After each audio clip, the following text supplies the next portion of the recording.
Bueno, pues ya está. Es que como no nos vemos, tengo que ir buscando los ángulos.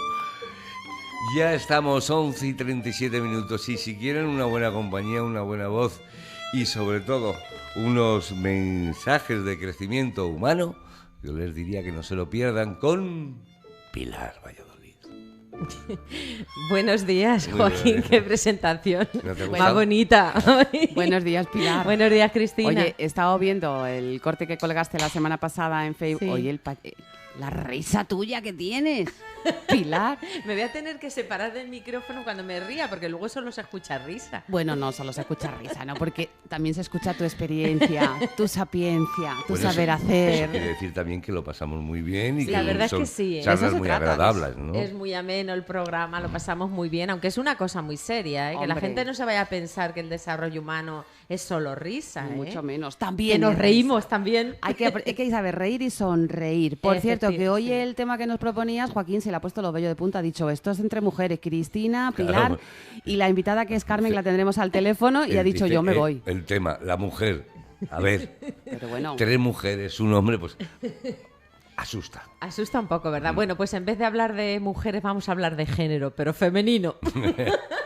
Oye, mira qué simpática. Mira. Que también es viernes y viene simpática. Viene bien. pero viernes. Joaquín, si es que lo importante es que aprendas del género femenino, porque te irá mejor la vida. Ajá. ¿Cómo? Vale. No, sí. Pero ¿cómo ves? Él toma nota. Él tiene una madre, tiene hermanas, tiene una hija, o sea, está rodeado de mujeres. Y eso que siempre habláis, es decir, cómo entender a una mujer, si lo escuchas, vas a ser más feliz. Bueno, venga, va. Bueno, pues buenos días a todos. Quiero recordar a todos los oyentes, como siempre, que el objetivo de este programa de radio pues está centrado en las personas, está centrado en el conocimiento de nosotros mismos y sobre todo pues en nuestro desarrollo, en nuestro bienestar. Y como bien decíamos, vamos a hablar de género femenino. Y para ello contamos con Carmen Fernández Barquín. Ella es coach profesional con un enfoque humanista y sistémico. Integra además, como no podía ser de otra manera, la perspectiva de género. Se especializa en trabajo con mujeres directivas, con mujeres empresarias, con emprendedoras y también en supervisión de equipos de intervención psicosocial. La tenemos ahí, ¿verdad, Cristina? Sí, señora. Escuchándonos pacientemente. Bienvenida, Carmen. ¿Cómo estás? Buenos días, Muy Pilar, buenos días. y Joaquín y Cristina. Buenos días, bienvenida, Muy Carmen. buenos días. Muchas gracias en primer lugar, os agradezco muchísimo esta invitación y la oportunidad que me brindáis para hablar sobre el coaching y la igualdad de género en una alianza positiva. Y Bueno. Joaquín, ya te digo que puedes estar tranquilo, que esto no va en contra de los Yo hombres. te iba a decir, cuando dices Joaquín el valiente, ¿no? Porque Esto habla de justicia social, porque estamos hablando de derechos humanos, ¿no? Bien. Bueno, yo os explico Pues- brevemente un poco por qué fusiono estas cosas. Yo llegué al mundo del coaching tras años de trabajo en concejalías de mujer y entidades sociales donde desarrollé, entre otras funciones, tareas de intervención con mujeres, bueno, pues de distintos perfiles y situaciones. Y a lo largo de esta experiencia fui tomando conciencia de que se repetían situaciones y vivencias que tenían que ver con las condiciones de vida a las que se veían expuestas muchas mujeres. Situaciones que tenían como denominador común la desigualdad. ¿Y cómo se expresaba esta desigualdad? Pues desigualdad a la hora de disponer de un tiempo propio para su desarrollo personal o profesional, al tener que priorizar pues el cuidado de las otras personas por encima de su propio autocuidado. Situaciones, por ejemplo, de sobrecarga de trabajos entre lo laboral, lo doméstico, situaciones de dependencia económica que limitaban la autonomía y condicionan la capacidad de decisión, situaciones de abuso y violencia machista que minan la autoestima de las mujeres. Y en este tiempo fui observando también que muchos de los malestares de las mujeres, tanto físicos como emocionales, psicológicos, estaban muy relacionados con estas situaciones de profunda desigualdad. De ahí que resultaba necesario analizar dónde radicaba la raíz de este problema, y para ello, obviamente, no lo hago yo, lo vienen haciendo desde hace muchos años estudiosas del tema y sobre todo el movimiento feminista descubrió a través de la perspectiva de género una herramienta imprescindible y sumamente útil que permite visibilizar esta arquitectura de desigualdad para poder transformar dinámicas de opresión en prácticas de equidad. Y ahora llega la pregunta, ¿y qué es eso del género? Pues podemos ir un poco hacia atrás en la historia y pensar que Aristóteles sentenció La mujer es por naturaleza inferior al hombre, debe pues obedecer. Parece que estamos Sí, hablando de Arabia Saudí, ¿eh? Bueno, es que me lo has quitado de la boca, pero Claro. que digo que ya arrancábamos mal. Aristóteles Arrancábamos era mal, bastante pero mal. Efectivamente. claro, pero es que esto construye simbólico, construye cultura y construye la ciencia, sobre todo en la cultura occidental, ¿no? Que sigue en el presente, de alguna forma. Ese es el tema, ¿no? Entonces, la teoría de sexo y género lo que identifica como una herramienta de análisis de una realidad social, identifica qué obstáculos estructurales y personales deben superar mujeres y hombres para poder vivir en igualdad. Y lo hace porque analiza e identifica las diferencias que tienen un origen en un hecho biológico y aquellas otras que son construidas culturalmente. Vamos a ver, por ejemplo, el sexo de una persona viene determinado por la naturaleza. Nacer hombre o mujer con un cuerpo u otro eso lo determina la naturaleza. Pero el género, lo que se definió como masculino o femenino a partir de ese cuerpo sexuado, es una construcción cultural que tiene importantes repercusiones a la hora de ejercer derechos, ya que al género masculino, o sea, a los hombres en cuanto grupo humano, se les fue atribuyendo una serie de competencias y valores superiores. Entonces vamos a otra línea de análisis en cuanto a las diferencias, ¿no? Las diferencias en sí no son un problema. La cuestión viene cuando de esas diferencias se genera desigualdad, porque se establece una jerarquía de valor que determina quiénes o qué valen más, y con ello se establecen relaciones de poder y sometimiento. Si lo vemos en un ejemplo de lo que se habla habitualmente, las mujeres por biología tenemos la posibilidad de gestar, pero si luego nos dicen que también somos las más indicadas para cuidar a las criaturas por nuestra sensibilidad innata, ahí viene la trampa del género, porque atribuye esta competencia solo o fundamentalmente a la naturaleza femenina. Y lo que está claro es que la sensibilidad o la ternura es una capacidad humana. Por lo tanto, los varones como las mujeres pueden atender a las criaturas por igual. Por ejemplo... Estoy totalmente de acuerdo con ¿no? estoy totalmente de acuerdo con lo que sí que estaba pensando. Por motivos X, bueno, pues leyendo sobre tribus y sobre neandertales y sobre tal, Sí. lo que sí es verdad es que en un momento dado se tomó una decisión por ambos géneros de determinados roles, ¿no? Es decir, pero la mujer tenía un poder absoluto, es decir, es como que la de que determinaba cómo se iba a vivir, dónde se iba a vivir. Y sí que habitaban como en sitios diferentes, ¿vale? Y el hombre tenía una obligación que era la de me tienes que traer comida todos los días.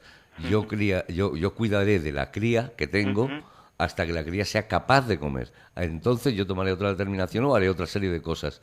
Por eso digo que quizá la propia naturaleza, la propia supervivencia hizo esa división ya muy De roles, temprana, ¿verdad? ¿no?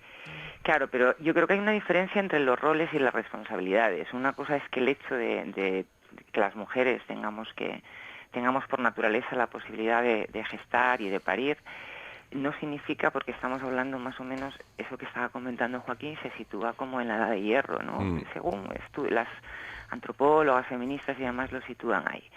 La cuestión es que hay muchos mitos también en relación al mito del hombre cazador. Yo creo que los seres humanos, mujeres y hombres, yo y muchas más estudiosas del tema, no hubiésemos llegado a donde estamos ahora si no hubiese habido una estructura profundamente cooperativa. Y se distribuyeron tareas. Es cierto que la crianza ocupaba mucho más a las mujeres, pero ahora estamos en el siglo XXI. No, estoy totalmente de acuerdo contigo, No. por ese partido de esa base, le digo. Claro, estamos en el siglo XXI y ya tenemos afortunadamente otras Tareas. posibilidades para poder corresponsabilizar distintos órdenes de la vida y sobre todo corresponsabilizar el cuidado de las personas, que no recaiga solo sobre las mujeres, ¿no? Si vamos a esto, lo que vemos es que el sexo construye diferencias y el género, en cuanto a construcción social, lo que construye es desigualdad, porque genera distintos espacios, es una divisoria impuesta, ¿no?, que divide los espacios de participación. A las mujeres se les asigna el espacio privado, relacionado con lo doméstico, con la crianza, con el cuidado de las personas, y a los hombres se les adjudica el espacio público. Pero esto se hizo así en base a una creencia que era la superioridad moral, intelectual y física de los hombres. Desde ahí podemos hablar de un sistema patriarcal en cuanto a organización, de valores, de roles, de protagonismo social. Y esto conllevó algo muy grave, que fue la invisibilización de las mujeres en la historia. Yo creo que, Carmen, te iba a preguntar yo a Carmen, porque todo esto que está explicando muy bien, Carmen, es un poco sentar las bases de lo que realmente ahora mismo, o sea, digamos, la posición de la mujer y la posición del hombre en el siglo XXI. Y hacer un poco de historia, mira, pues al igual que hemos tenido en la tertulia anterior, ¿no? Conocer nuestra historia es obligado, porque si no nos condenamos a repetir la historia. Pero partiendo de todo eso, yo creo que la mujer ha ido, digamos, alcanzando pequeños retos. Evidentemente no es lo mismo, pues poner un ejemplo, o por comparar, por ejemplo, con la década de los 60, todavía queda mucho por hacer, hay que ir cambiando la sociedad de todos, pero yo recuerdo una época en la que un poco fue la revolución del feminismo. Y algo que siempre me ha chocado es cómo el feminismo está mal visto, no por todo el mundo, pero sí por una parte de la sociedad, y específicamente por mujeres. Es decir, se lanza el feminismo un poco por esa igualdad de oportunidades, que las mujeres, tal, que si conducimos mal, tal, ese feminismo, digamos, potente, pero sin embargo hay mujeres que están en contra y que han dicho, no, yo no soy feminista, yo soy femenina. Ese tipo de... O sea, quiere decir que todavía hay mucho que hacer. ¿Por qué está tan mal visto el feminismo, Carmen? Bueno, pues yo creo que, en principio, yo creo que por desconocimiento. O por radicalismo, quizá, ¿no? En principio porque cuando estamos nombrando conceptos y nombrando, conceptos, ¿no? Y decir, ¿qué implica o qué significa eso para quien lo está nombrando, ¿no? Cuando se habla de feminismo, muchas veces dicen que una feminista es lo contrario a un machista, y no tiene nada que ver. El feminismo, en cuanto a movimiento, es un movimiento social y político que emerge en una época determinada en cuanto a movimiento organizado, ¿bien? Y esa época es la Revolución Francesa, donde aparece por primera vez la consideración de los derechos humanos como parte inalienable de los derechos de todas las personas. Sí, pero nuestro país, en España, por ejemplo, salió a partir de los finales de los 60, de los 70... Claro, pero hay que contextualizar lo mismo que cualquier movimiento social y político, cualquier línea de pensamiento, hay que ver de dónde parte, ¿no? En esa Revolución Francesa que se constituye esa ideario de igualdad entre los sujetos varones, hermanos, igualdad, fraternidad, libertad, sin embargo, no se reconocen los derechos de ciudadanía de las mujeres, por ejemplo, ¿no? Entonces el feminismo lo que hace es visibilizar esa desigualdad estructural, porque lo que pretende es la lucha por los derechos de las mujeres, o sea, los derechos humanos de las mujeres. Vale, Carmen, a ver qué tenemos aquí a Pilar, que te quiere hacer un montón de preguntas, pues y está hipnotizado oyéndote. Sí, estoy ahí en silencio, muchas escuchándolo. Gracias por lo hipnotizar. Dime, Sí, Pilar. para que luego diga la gente que no somos serios, ¿verdad? Aquí. Hombre, un ratito por lo menos. Sí, señora. Bueno, vamos a ver, Carmen. Siempre se habla de que las mujeres podemos con todo, y como es una creencia generalizada, ¿verdad? Pues al final podemos. Claro. Pero esto nos pasa factura a la larga, ¿verdad? Sí que pasa, sí, y yo creo que eso es como todo, hay que analizar en profundidad, ¿no? Yo que trabajo mucho, trabajo con varones también, no solo trabajo con mujeres, pero sí que me especialicé más en trabajo con mujeres, y cuando hablamos de este tema de la multifuncionalidad, que nos asignan a las mujeres como un rasgo competencial, que no deja de ser un valor positivo, pero siempre que no caigamos en la creencia errónea de pensar que ser competentes implica naturalizar la sobrecarga de trabajos como algo normal, ¿no? Es decir, tengo que poder con todo. Y con ese todo hay que empezar a definir qué significa todo. Hay que diferenciar también entre tarea y responsabilidad. Las tareas siempre se pueden delegar, pero la responsabilidad asumida ocupa mucho tiempo y espacio psicológico y físico. Por ejemplo, la mayoría de las mujeres, a la hora de incorporarse al mercado laboral, y sobre todo cuando están ejerciendo puestos de alta responsabilidad o liderazgo, tienen que estar simultaneando lo que se llama la agenda oculta, ¿no? Pensando en la logística familiar y doméstica al tiempo que están resolviendo gestiones profesionales y o laborales, o de toma de decisiones. Bueno, ese es otro tema. Esto agota, bloquea y genera una continua sensación de dispersión. Y la relación interna dentro de la propia empresa. Tengo una amiga, una ejecutiva que decía, dice, no, yo hay una cena, yo ceno y me voy, yo no puedo quedarme. Dice, me apetecería todo lo del mundo, evidentemente, pero no me puedo quedar, ¿no? Claro, y entonces, ¿por qué ella no se puede quedar? Y a lo mejor cuando hablamos del género como construcción social, no estamos hablando en contra de los hombres, ni mucho menos, ¿no? Que eso no, que va. Estamos hablando, estamos analizando las estructuras de un sistema que reproduce esta desigualdad.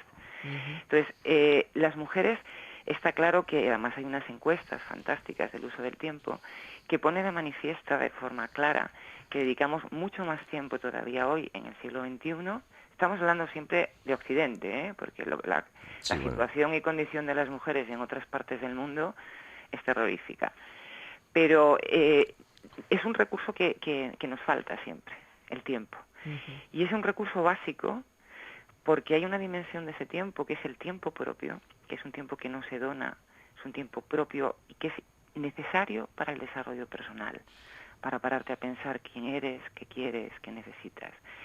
Y si no contamos con esa disponibilidad o con esa dimensión del tiempo, ocurre muchas veces que vamos un poco como autómatas por la vida, ¿no? Diciendo, tengo que poder con todo, tengo que llegar a todo. Y eso genera unas situaciones de muchísimo estrés y afecta obviamente a la salud en distintos planos. Entonces, esto no lo resuelve un curso de gestión del tiempo al uso, si no analizamos lo que está debajo, ¿no? Dime. ¿Y seguimos teniendo las mismas dificultades a la hora de enfrentarnos al mercado laboral? ¿Tenemos las mismas oportunidades que los hombres? ¿Tú qué crees? ¿Cómo vais? Pues mira, yo, más allá de lo que crea yo, que al final yo soy una cosa diminuta en medio del mundo, si vamos a datos objetivos, que son los indicadores de empleo, claramente se observa que no tenemos iguales oportunidades. Las mujeres cobran menos que los hombres por trabajos de igual valor. Esto nos habla de la brecha salarial. Sufren mayor precariedad en el empleo, ya que tienen en mayor medida contratos más precarios, en jornada reducida, porque necesitan, y las que piden nuevamente reducción de jornada o incluso excedencia son mucho más mujeres que varones, y esto afecta luego sus condiciones económicas futuras también, ¿no? Las que se hacen cargo mucho más de las personas dependientes o mayores son mujeres.